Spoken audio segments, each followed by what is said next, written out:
to roll to one side. Tiniest movement that you can relate to as beginning to roll. And which side would you begin to roll to? What moves first? Is it your eyes? A hand? A leg?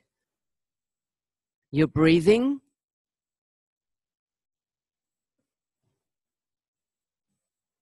And what would move next? If you can identify what moves next, what's connected to it? And if you enlarge the movement, how would that connect through you?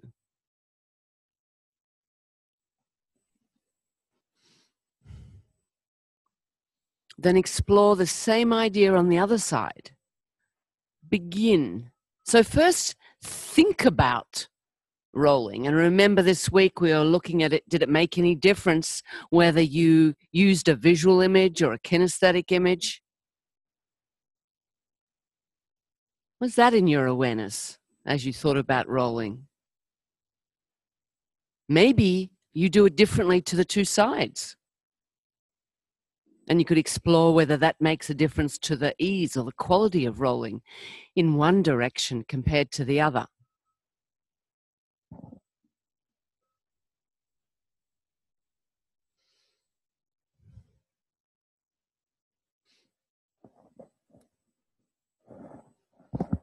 Okay, please roll yourself up to sitting. Sit in a symmetrical way, or almost symmetrical way if you can. You can lean on your hands or not lean on your hands. Could you hang your head forwards? So lower your head so you're looking down at the ground. And begin to make, but you don't want to be holding your legs with your arms. So begin to make a pendular type movement with your head.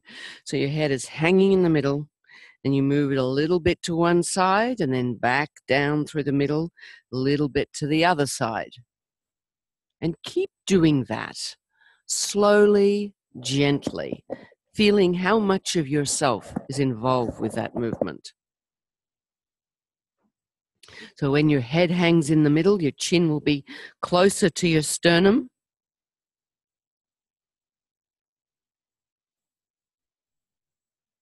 What shape does your spine make as your head moves from side to side?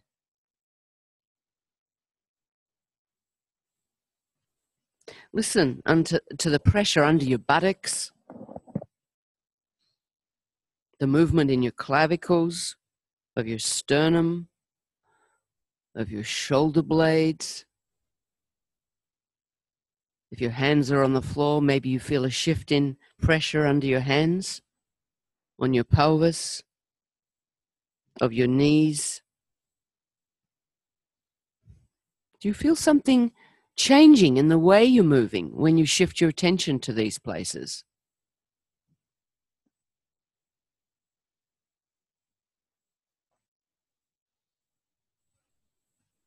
So gradually make the movement a little larger.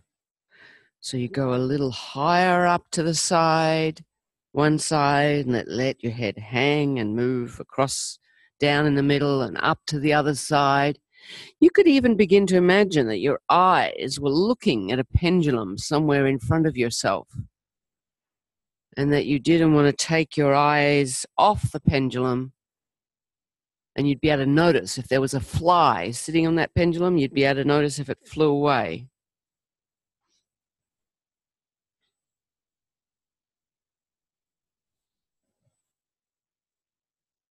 And gradually make that a little larger and see if it's possible to begin, as it's comfortable for you, to move your head in a circular fashion,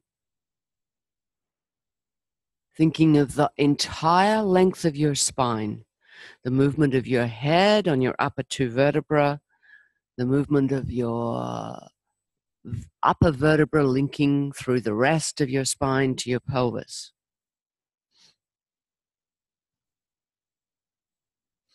Okay. Could you, if your legs are crossed, could you change the crossing of your legs? If your feet are standing, try the soles of your feet together or crossed legs, and change directions. And find out if you could make this movement feel really pleasurable, really easy, so that you find a range and a way of moving yourself where nothing stands out. Everything is helping as much as it's able. And that the circular motion of your head and your eyes is satisfying to you. What a thought. Make a movement satisfying to you. Is it possible? Are you satisfiable? Or are you willing to change your way of doing so it becomes a pleasure to do and satisfying?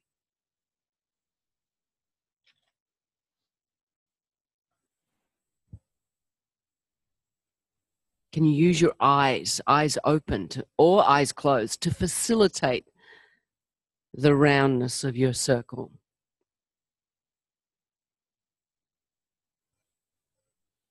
Now lean on your hands behind if you're not, and continue the same movement.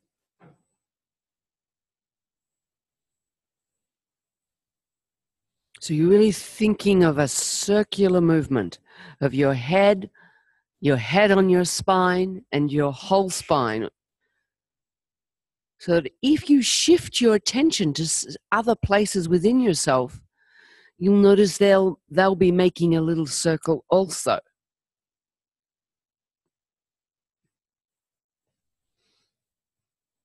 And change directions.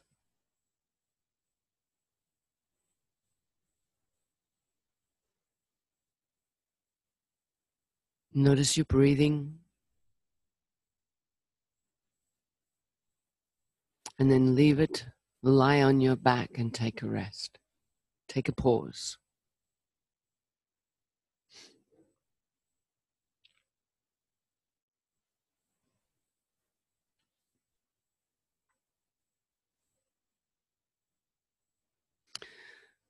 So this week we began with rolling using all of ourselves, finding the differentiated movement through our torso. And then we kind of developed a little bit speedily and came up onto the hands and knees. And we looked at shifting weight and different ways of crawling, and what that what was the organization between the arms and the legs, how we could shift our weight left and right, forwards and backwards, in order to free a foot or a hand from the floor to move into space with that form of locomotion.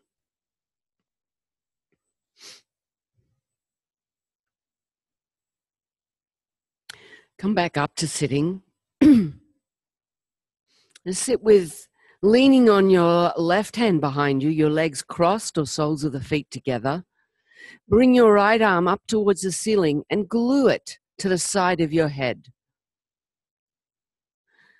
And begin arm to the ceiling, hand to the ceiling.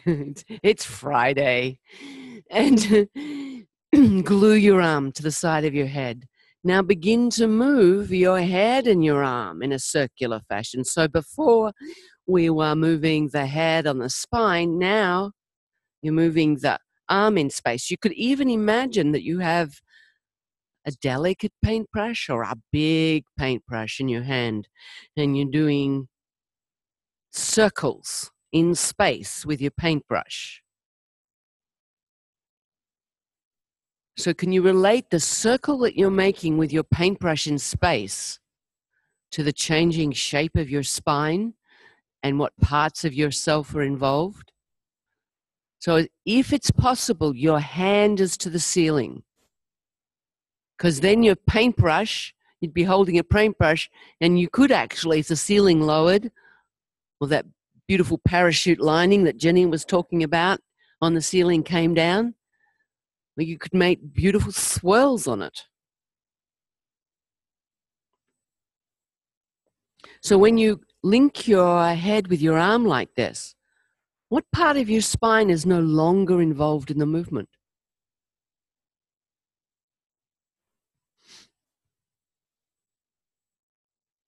Can you make it a smooth, circular circle? If you have your legs crossed, change the crossing and change direction.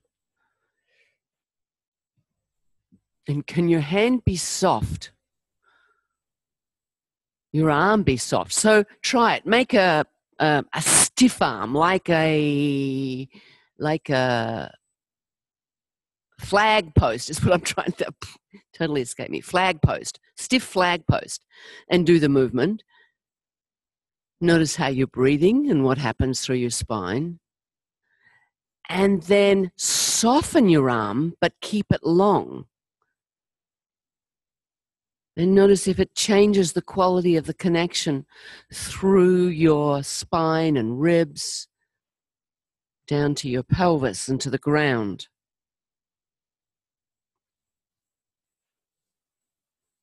Okay. Leave it, lie down, take a pause on your back.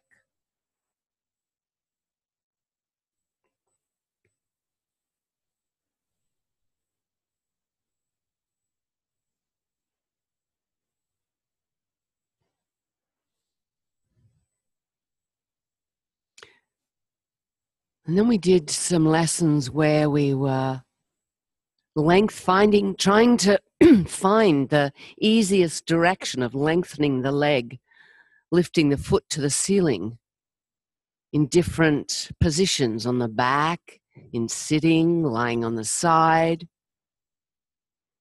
really working at healing our disease of achievement by doing less and less, smaller and smaller. Exploring what shapes our spine could make while we did the opening of the legs sideways, and noticing differences in the length of the curves or the arch of the curves of the neck and the lower back on our ability to open our legs.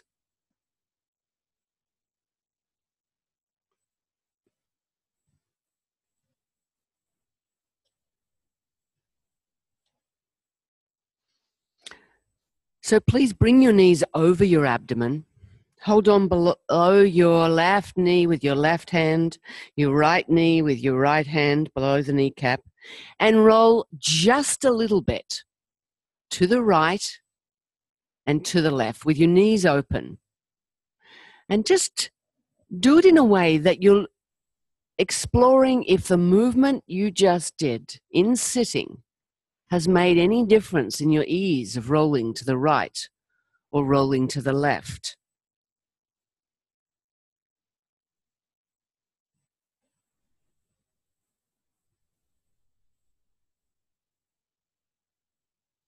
And if you want to find it with your head, it's possible, but it's more likely that you'll be able to sense it if it's there to be sensed. If our head, trying to find an answer, a logical answer, doesn't get in the way. Okay, let that go. Please come back up to sitting. And this time, put your left hand on the top of your head So your left elbow will be pointing to the left or a little bit forwards. And with your hand and self in this configuration, begin to circle your head and your elbow and your hand.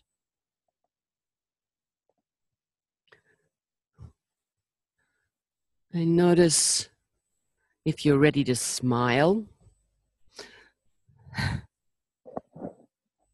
Now, could you do it in a way? So here it could be that your hand pulls your head, could be that your head moves your hand, but see if it's possible to find a way where you don't know whether it's your head moving your hand or your hand moving your head.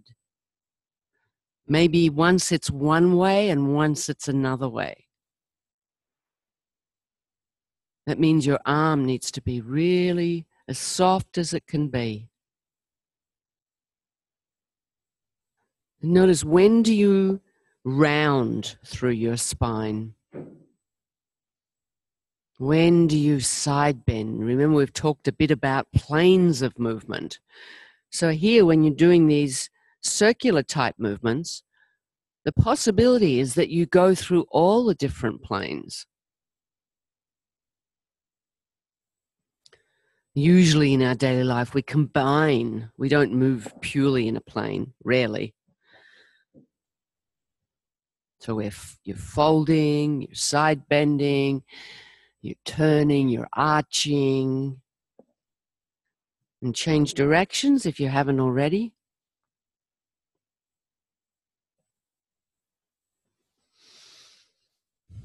And what difference does using your hand on your head and you're circling in this way, what difference does it make to the shape or smoothness of your circular movement?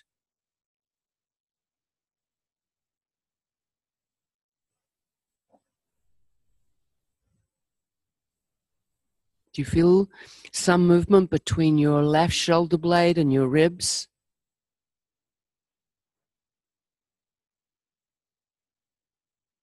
And how much of your spine is participating?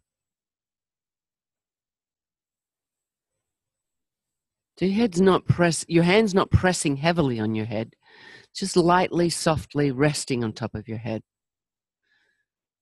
Okay, leave it, lie on your back. Take a pause.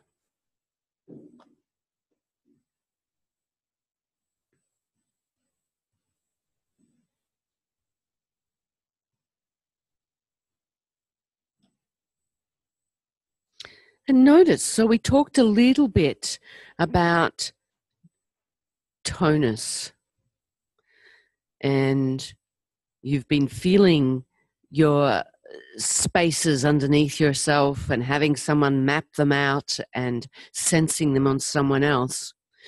So when these spaces change during an ATM, or when we feel areas of contact broadening or getting larger, more of us are supported by the floor, it's as a consequence of the tonus of our muscles changing. Not because we've stretched or strengthened or lengthened something in particular, but because the patterns in our brain, the patterns of excitation and inhibition have become more evenly, the inhibition has become more evenly distributed.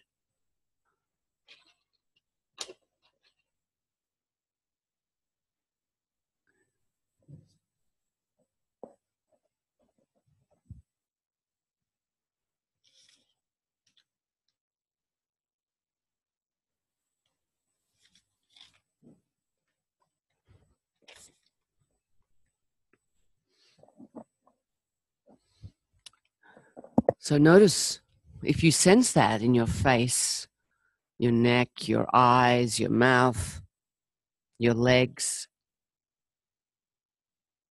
It's also what we're feeling, what's contributing to the feeling when we feel a different sense of length or volume or width of ourselves.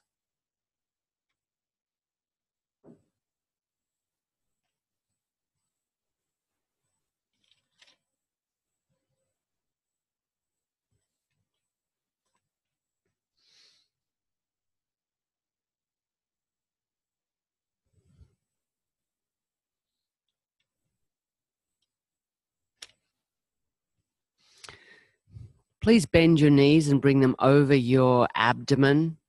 Bring your arms on the floor above your head.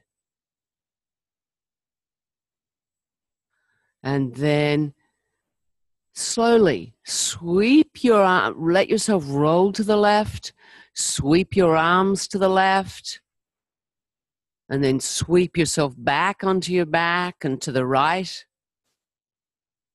And see if you can, without holding on your knees, find a way to easily roll to your side, sweeping your arms and rolling yourself, lengthening out your arms forwards so the weight of your arms helps direct your torso forward over your knees, your head turning down to the floor, your arms and hands continually moving relative to one another and over the floor so that you could roll from your back, sweep your arms, roll to your side in the direction of sitting up. So your arms would be in continual motion until you arrive in sitting. Your head is continually moving through space.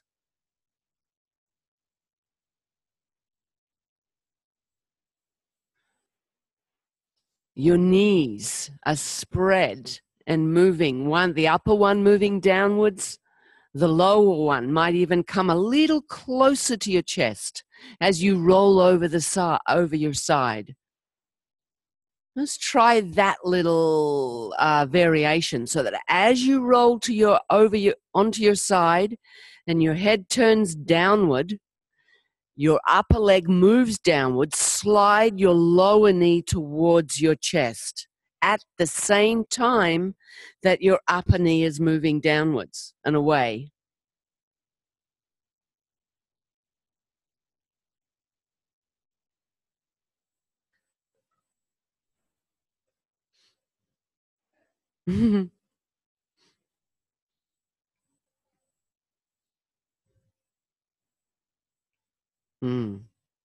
Okay, leave it lie on your back.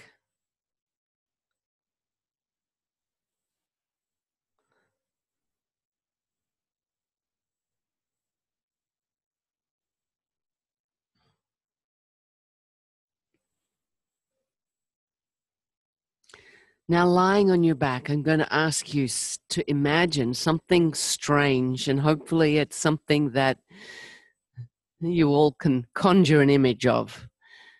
That in the floor, underneath your head, there is a piston, and the piston can come up through the floor, and it's under that hard place of your head that's in contact with the floor. And that piston could raise and lift your head toward the ceiling, just as it is, as if your head was levitating. So think it. Don't do it. Just think it. And the other thing about technology is this piston could move 1 millimeter a minute. So that's so small and so slow that you'd hardly even notice it.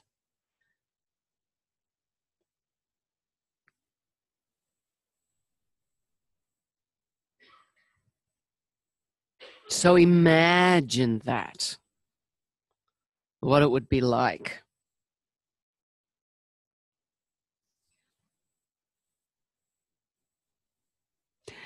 And now bring your hands underneath your head. So you interlace your fingers, you rest that hard point of your head in your hands, have your elbows pointing towards the ceiling, and imagine someone else comes along now and uses your arms to lift your head. Just at that 1 millimeter per minute. So it would not be visible. It would be so slow, it wouldn't make a difference in your breathing, in your chest, or anywhere. But imagine what you might feel. with your head being levitated like that.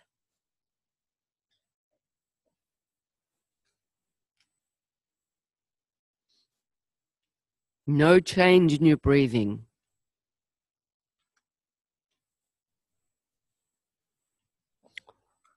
And it's important to have your eyes closed now, because it would be much harder to imagine your head levitating if you see the ceiling staying still. So to help your imagination, you want your eyes closed. Now actually begin to raise your head by lifting your elbows at 1 millimeter a minute, which means I'm not likely to see any change from here. And try and think that your head is as light as a feather, that it's not going to interrupt your breathing, that your head could be, it's almost as if it's detached from your body, and it could float up.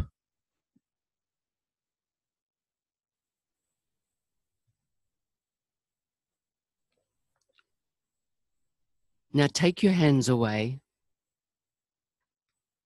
and continue to imagine that your head could be so light that it could lift and float up from the floor. Don't do it, just imagine it. How would it move? How would you move? So that there was no change in the relationship of your chin to your chest, and you wouldn't need to use your stomach muscles because your head is so light and it's floating up.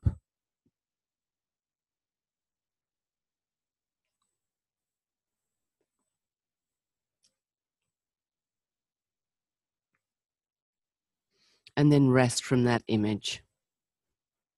Rest from that imagining.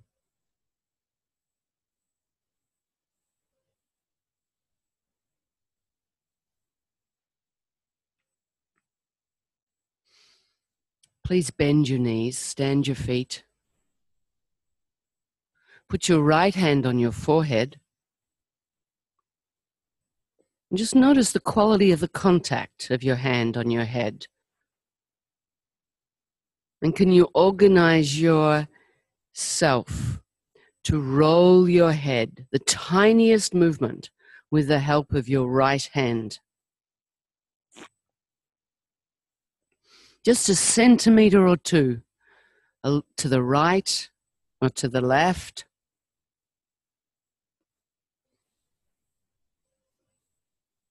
You might feel the skin on your forehead move before you feel a change in contact with the back of your head and the floor.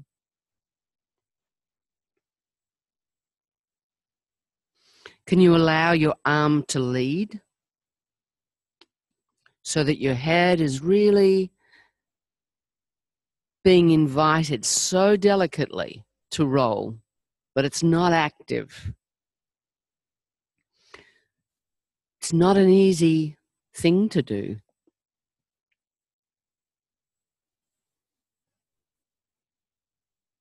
Could you change hands? Put your left hand on your forehead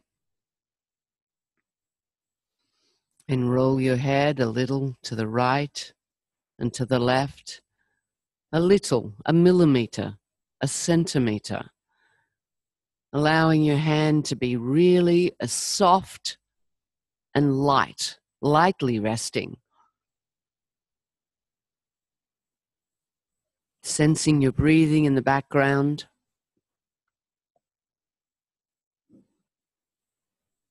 Movement, perhaps, of your head, your skull on your first and second vertebra that we've talked about this week.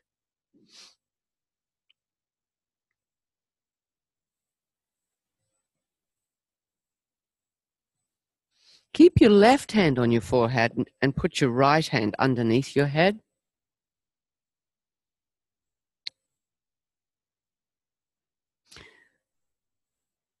And begin to explore rolling your head between your two hands.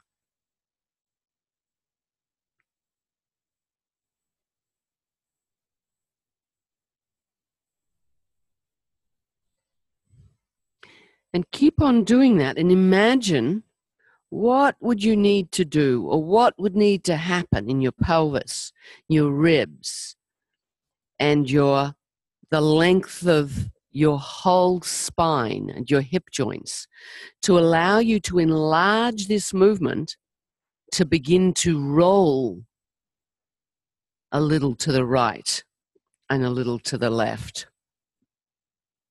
Don't do it, think it.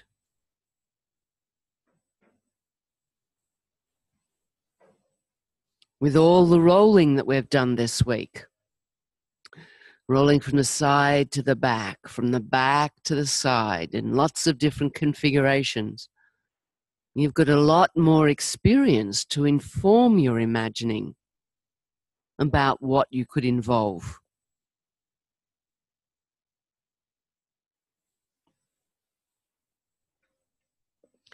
Now keep your right hand behind your head and put your left hand on the floor to the side, down by your side, alongside your body. And now just imagine for a moment that you're going to roll to the left. Imagine, if you're imagining your head's not moving, and if you're rolling to the left with your hand behind your head, how would your right hand help your head? Lift, turn, slide. What would be the arc of movement of your head through space as you rolled onto your left side and your right knee continued moving downwards in order to bring you up to sitting?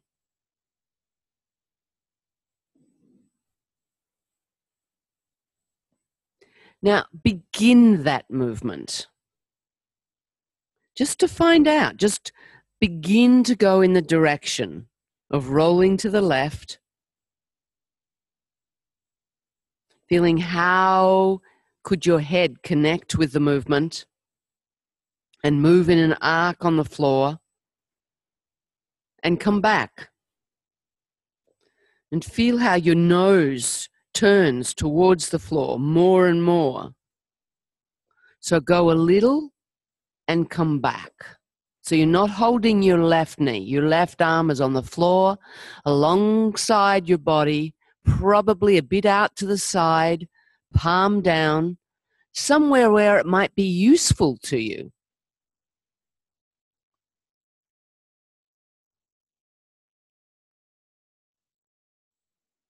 So gradually make the movement larger, rounding yourself, folding yourself, helping your head find a pathway with your right hand, your left arm on the floor, finding a place where it could help you, where your left elbow could bend.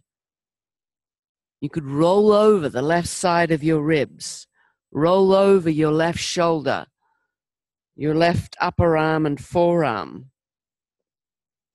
And then how would your right foot move backwards, downwards and backwards, keeping your nose close to the floor, your head close to the floor, so that your head is the last part of you to lift.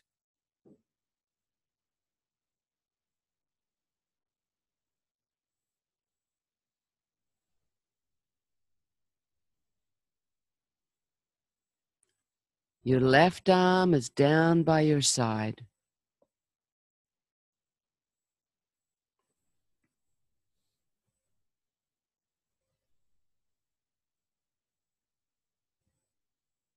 So it's a sweeping movement.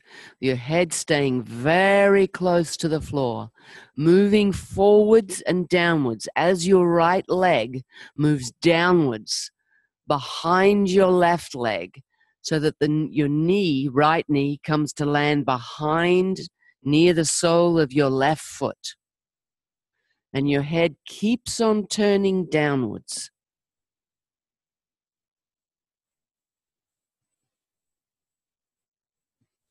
Rest on your back.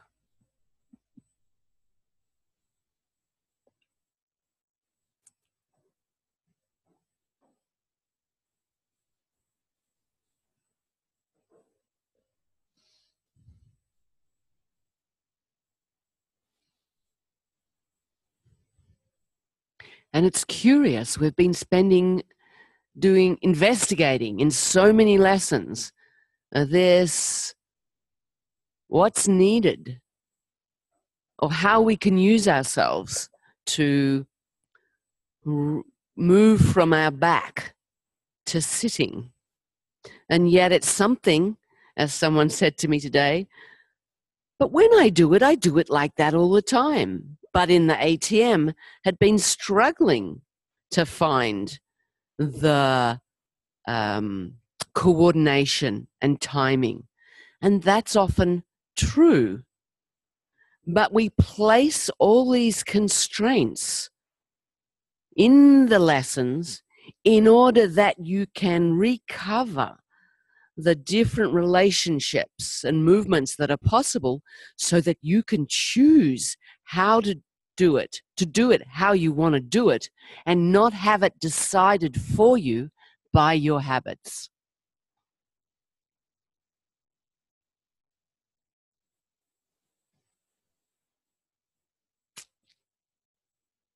Please bring your left hand behind your head.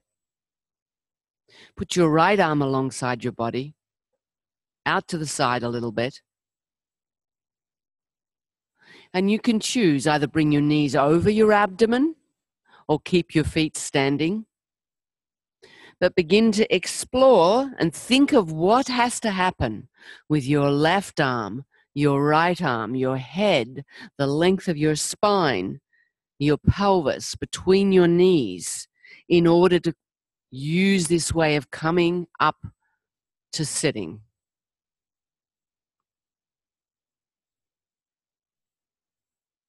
So your left hand is behind your head, so you'll be rolling to the right. Your left hand is behind your head, so you're rolling to the right.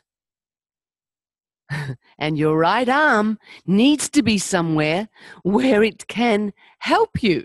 So if it's too close to your side, you're going to roll onto it and it'll be pinned. Where's the placement of your right arm that would help you roll over your right side in a way that you roll your weight shifted onto your right elbow? Your right shoulder would come away from the floor as your head goes forwards, turning downwards towards the floor.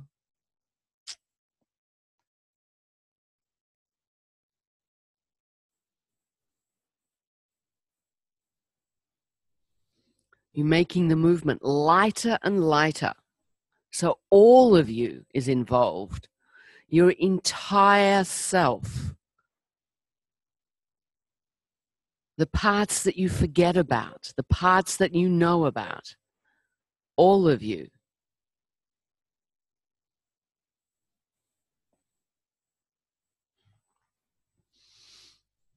Okay, rest on your back.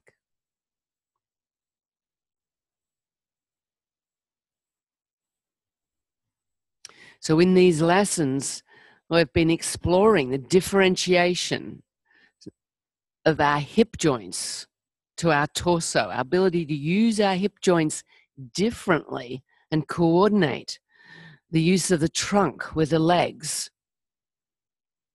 in a very functional but refined way, recovering relationships and timings and pathways of motion that most of us don't use in our everyday life.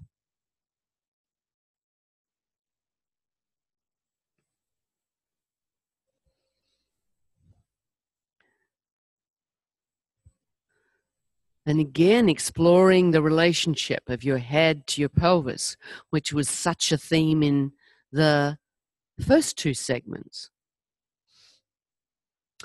Lie on your back, Bring your knees over your torso and hold on below your right kneecap with your right hand, your left kneecap with your left hand. And begin to roll. Open your knees, let them be comfortably wide, and begin to roll a little bit to the right, and let your upper knee follow your right knee, and then find the moment where moving it downwards and away from you would assist you to roll forwards, turn your nose to the floor, and bring your head in a sweeping arc up to sitting. And then go down again, lowering your head to the floor, rolling onto your back, rolling across to the other side, finding the moment where your right knee goes downwards and brings you up to sitting.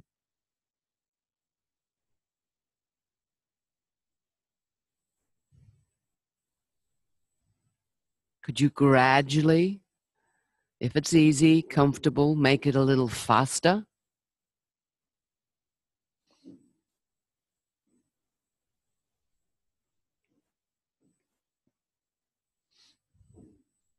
Just watch out for your neighbors, watch out for the pillars.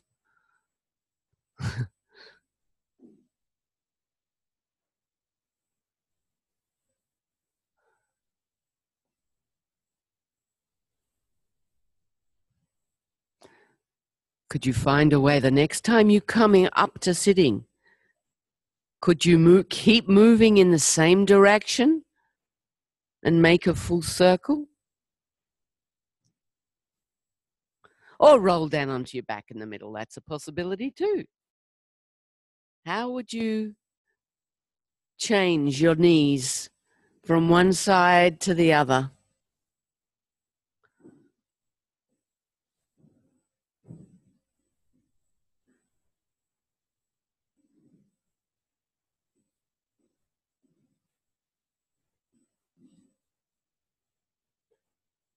Uh-huh.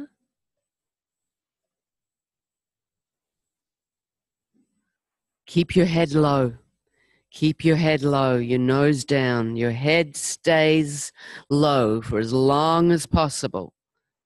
And it's your torso being pulled and moved and directed by your hands on your knees that brings your shoulders forwards in a way that lifts your head.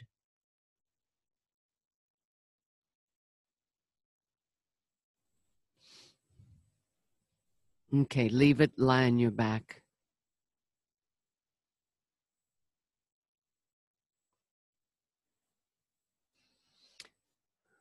I usually give my clients homework when they come for a lesson, particularly if they're coming for a series of lessons or weekly lessons. And I think rolling is such an important action, and it has such a huge capacity to change the tonus through our torso of our whole self, that it's one of the things I use really often.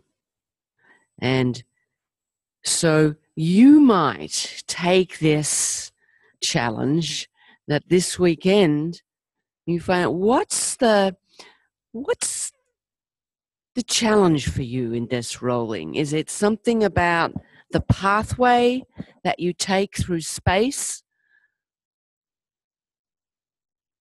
So often we can, when we're imagining, it can be a place where you can identify the part that you skip over or that you're not clear about, because it's like there's this jump in your movie. You jump from one scene to the next. So if you can hone in on that, it can really facilitate your learning and your ability. So it could be that it's the pathway, could be that it's the timing, it could be that you had a challenge keeping your hands moving. Well, maybe you could try sometime on tomorrow and the next day, taking 5 minutes to find out which is the bit that's a little challenging for you, and imagine it, play with it. See if you can refine it a little bit. And if you don't have the time to lie on the floor, it is something that you can do in bed. I can't check up on you, of course, so. And sometimes you might fall asleep before you actually complete the task. But it's amazing what can happen in your dreams. So one last time, could you bring your knees over your chest, your arms on the floor above your head? Just see what it's like now to just slowly roll a little bit to the right and then come back onto your back, a little bit to the left and come back onto your back, and gradually expand the movement. See if you can be aware of your neighbors. Sweeping arms. Sweeping arms. So the intention, although you're not going to struggle with it, is that you could sweep your arms on the floor, have your legs moving over your torso, the upper one as you roll to your side, the upper one moving downwards. So the weight of your downward moving leg and your sweeping arm and your rolling torso contributes to this movement of bringing you up to sitting. Mm-hmm. And if you can, you come up to sitting with your knees bent. So one foot's behind the other.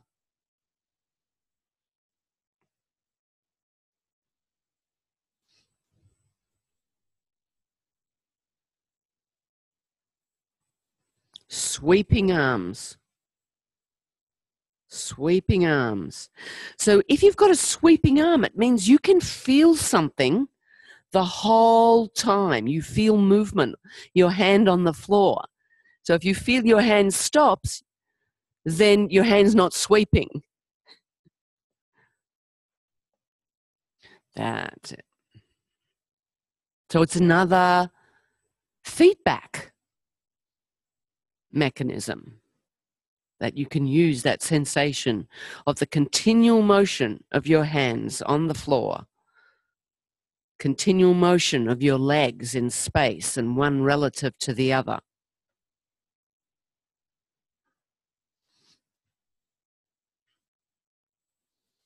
Sweeping, sweeping, sweeping, sweeping. Great. And take a pause on your back.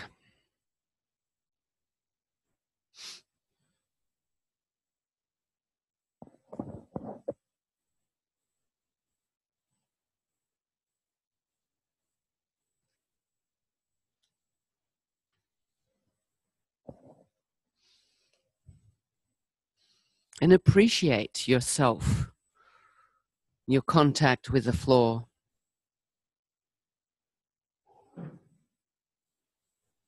How you're experiencing yourself right now.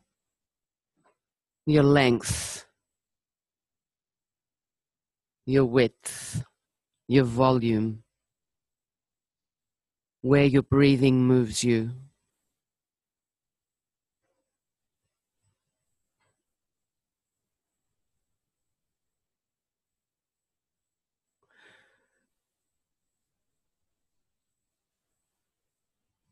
And then take your time, roll yourself to one side.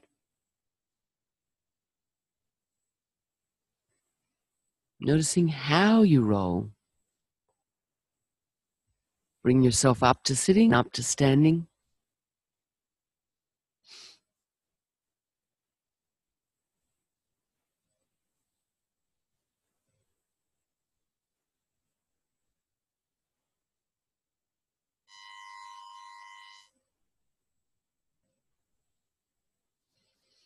Notice now how you feel the ground under your feet.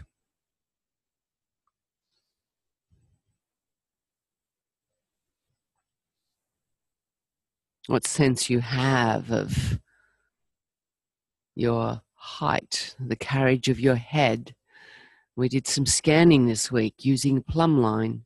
Getting a sense of how our skeleton stacks up and how our weight is distributed down through ourselves.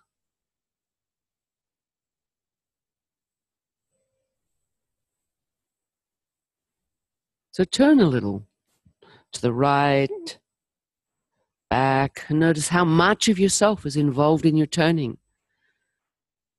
Are you more aware of new places?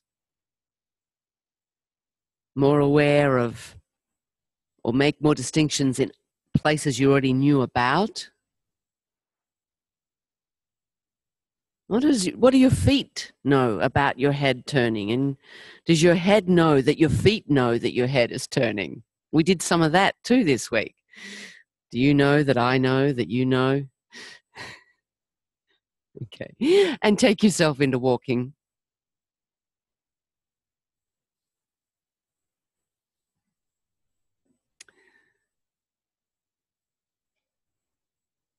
And enjoy sensing yourself in these 2 days off and watching others, observing others. And we'll see you on Monday.